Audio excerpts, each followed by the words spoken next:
Hi everybody and welcome back. This is Tackygoods, Terri Baker, and today I'm going to show you how to make a sweet little smock dress for an 18-inch Anne Estelle doll.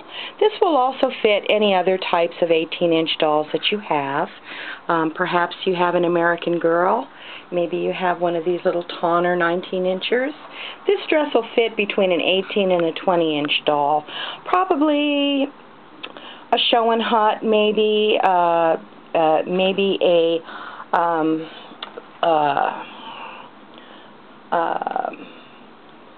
maybe a American Girl or a Batat doll. Perhaps it'll also fit a doll such as F&B or I can't think of it right now, but I'll remember it in a minute. In any case, this is what's coming into your kit. If you bought a kit off of eBay, thank you very much on behalf of all of the babies.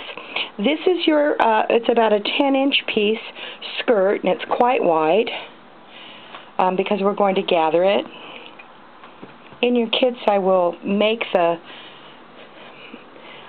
appropriate width. This particular material, which I may be selling on eBay, is very, very fine. It's a fabulous piece of vintage material, almost like a lawn, and it's very thin. You can almost see through it.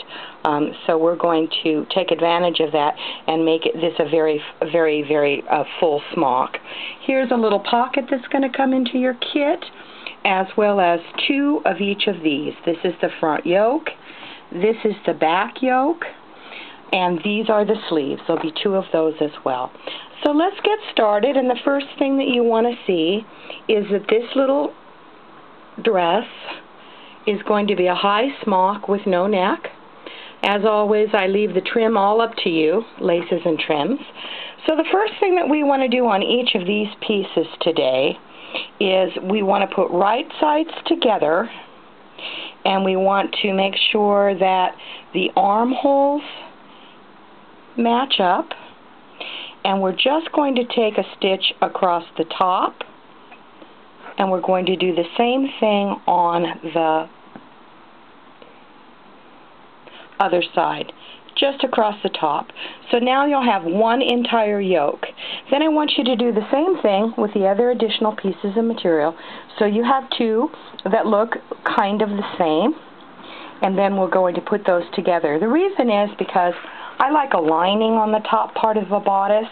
I know that you can bind it off and do all kinds of wonderful things, but the neck always seems to be so much nicer and cleaner if you use the same type of material.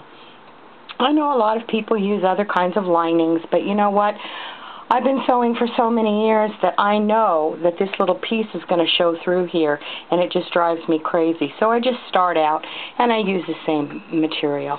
So now I've got you working on the bodice, and you're going to put two pieces together, and then I'll show you what to do. And here are the sleeves.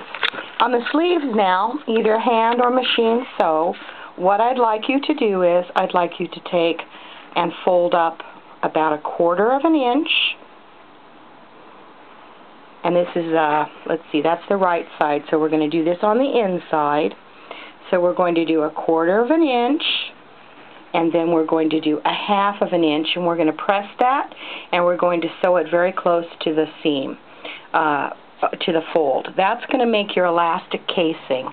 Now this type of dress normally came with a band at the bottom part of the sleeve, which made it very puffy and very short. But I've got to tell you that I've had more trouble with this type of hand that's larger than this type of upper arm. And you know, we blame all the children for breaking the thumbs and the fingers off of the dolls in the vintage days, but I swear it's probably Mom trying to push them a little bit, and they're very rigid, just to get that blasted cuff up. So instead of doing that or putting a snap in, I just go with elastic. Elastic is great, and it's a lot easier if you want to take the time to cut a V shape and then turn it and then put a snap so that it has that band.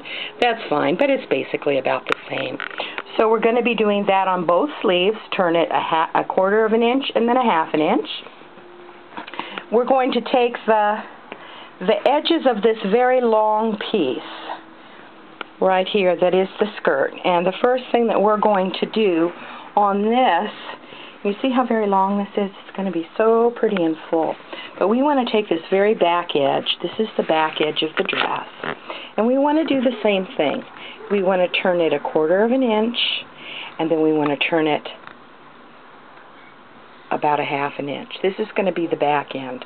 I also like to leave my dresses all the way open, but you can easily sew it up to about here, and it's not going to be a problem at all if you've already got it finished. We always do the hems last. Remember, that's my #1 rule.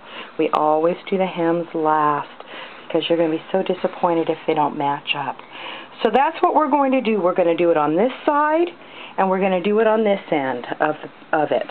Now our pieces are finished. Then we're going to go on the top, and this can be either the top or the bottom. I think that this pattern goes upside down as well, but you always want to make sure before you start that it's all going in the same direction. And I want you to take a little stitch. Now you can either do this all by machine or all by hand, and I want you to just do a little basting stitch, a little stitch, a little stitch, a little stitch, a little stitch, stitch, stitch, stitch, stitch, stitch, stitch, all the way across the top, about 1/4 of an inch down. This is going to be your gathering, so you want to double the thread. I know a lot of people do it a lot of different ways, but you know what? This works for me, and it's just as simple, so give it a try. We're going to overcast all of our seams, so don't worry about how messy this looks on the inside. And then what we're going to do is we're going to take this one little pocket that's 2 pieces, because we just want one little pocket on this dress, okay? And we're going to put it right sides together,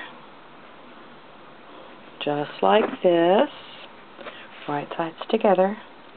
And we're going to sew here, here, and here. Don't worry about this being uneven. We'll make that nice and neat.